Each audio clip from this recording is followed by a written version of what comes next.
அஸ்ஸலாமு அலைக்கும் சொந்தங்கள். இன்றைக்கி நம்ம நரகத்தை பற்றி பார்க்க போகிறோம். இஸ்லாமில் நரகம்னா சொர்க்கத்துக்கு நேர் எதிர், அதைத்தான் நரகம்னு சொல்லுவாங்க. வெல்கம் டு நரகம் மாமே. நரகம் பல வாயில்களாக பிரிக்கப்பட்டிருக்கு. அதில் 7 வாயில்கள் இருக்கிறதா நமக்கு ஹதீஸ்களும் குரான்களும் சொல்லுது. அது என்னென்ன 7 வாயில்கள் தான் நான் சொல்லிடுறேன். 1 ஜஹன்னம், 2 லதா, 3 அல் உத்தமா, 4 அஸ்ஸயீர், 5 சக்கர், 6 அல் ஜஹீம், 7 அல் ஹவையா. நரகங்கிறது கடுமையான வேதனைகளுக்காக தயார் செய்யப்பட்ட ஒன்று. அல்லாஹ் அதுக்காகவே பிரத்யேகமாக பல வேதனைகளை வச்சிருக்கிறார். அதில் ஒரு சிலதை மட்டும் நான் சொல்கிறேன்.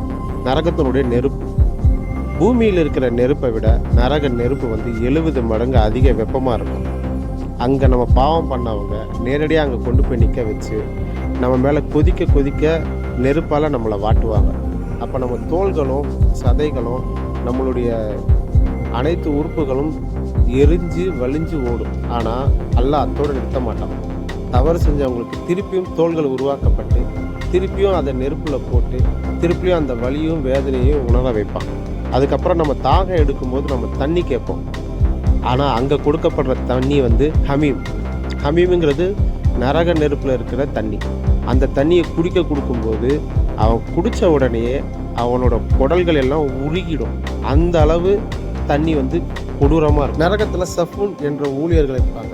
அவர்கள் சஃபானியா என்று கடுமையாக அழைக்கக்கூடிய மலக்குமார்கள்.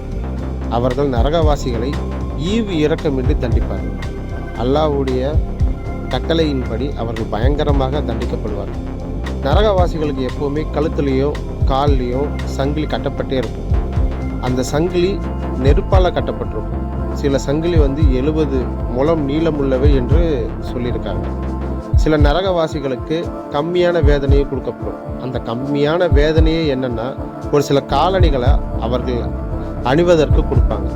அந்த காலணிகள் கொதிக்கிற வெப்பத்தால் அவர்களுடைய மூளையே கொதித்து அந்த மூளையே வலிஞ்சோடுற நிலைமைக்கு இருக்கும்.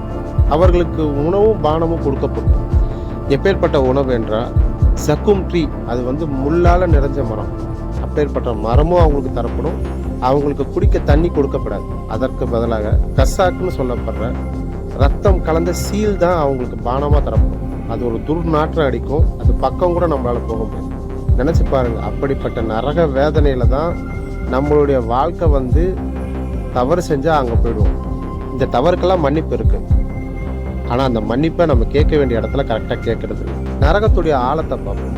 நரகம் மிக ஆழம், மிக விசாலமானது.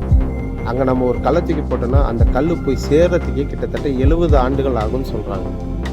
நரகத்தோட நுழைவாயில்கள் எப்படி இருக்கும்? நரகத்தின் நுழைவாயில்கள் இப்போ நான் சொன்னது தான். இந்த 7 நுழைவாயில்கள் வழியாக தான் அவங்கவுங்களுக்கு ஏற்ற தண்டனைக்கு பிரகாரம் அவங்க போவாங்க.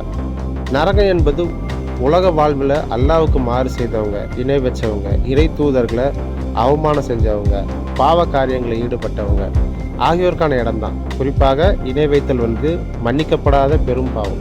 இஸ்லாத்தின் நோக்கம் மனிதர்கள் இந்த பயங்கரமான தண்டனையிலிருந்து தப்பிச்சு இதற்கான சொர்க்கமும் இருக்குது. அந்த சொர்க்கத்தில் இன்பம் பெற வேண்டும் தான் நமக்கான குரானை அல்லாஹ் கொடுத்துருக்கான், நமக்கான நபி தூதர்களை கொடுத்துருக்கான், நமக்கான தொழுகைகளை கொடுத்துருக்கான். இப்படி எல்லாத்தையும் கொடுத்துருக்க அல்லாஹ் எதுக்காகனா நம்ம பாவங்கள்லேருந்து தப்பிச்சு நம்ம சொர்க்கத்தை சேரணும் தான். நம்ம சொர்க்கம் போவோம், நரகத்திலேருந்து விடுபடுவோம், கஷ்டமான வாழ்க்கையை விடுவோம், அல்லாஹ்விடம் பாவ மன்னிப்பு கேட்போம். அஸ்ஸலாமு அலைக்கும் சொந்தங்களே. எனக்காகவும் துவா செய்யுங்க. ஆமீன்னு டைப் பண்ண மறக்காதீங்க. ஷேர், லைக், சப்ஸ்கிரைப் பண்ண மறக்காதீங்க.